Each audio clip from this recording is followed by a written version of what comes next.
हाय everyone, जय Jagannath. Welcome to my mini vlog. आज थी कार्तिक पूर्णिमा। मु मोर हजबैंड और मो फैमिली सहित बाहरी जाइली डंगा भसाइवाई।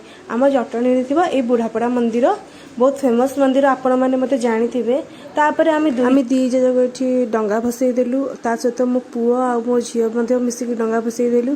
तापर आम मंदिर दर्शन कलु। भितर बहुत गहली होता, देखिए केते लाइन हो जहाँ जमी भितर ठाकुर दर्शन कर चली आसिलु।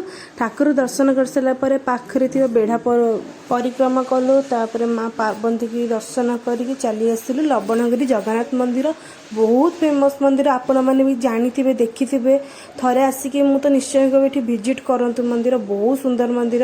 तापर भितर को जाइए आम दर्शन करदेलु। भितर बहुत सुंदर होता।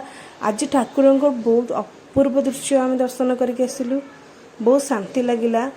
देखंतु आपण मैंने थरे विजिट करंतु।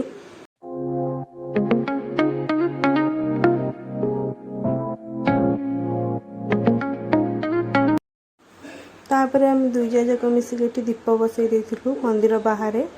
तापर अरे अरे ये कि तापर आमर बाहुबली कटाप्पा सहित देखा हो गला। समस्त देखा करुले। तो तापर आम चली आसलु माँ दक्षिणाकाली मंदिर, जोटा कि आम कंतियारे अच्छी जटणी रे।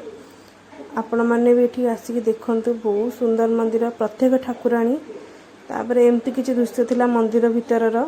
तापर एठी मुरुज पड़ीथिला प्रभु जगन्नाथंकर। तापर कार्तिकेश्वरंकर पूजा भी होउथिला।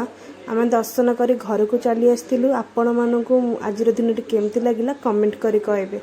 प्लीज सब्सक्राइब, लाइक, शेयर करिवे।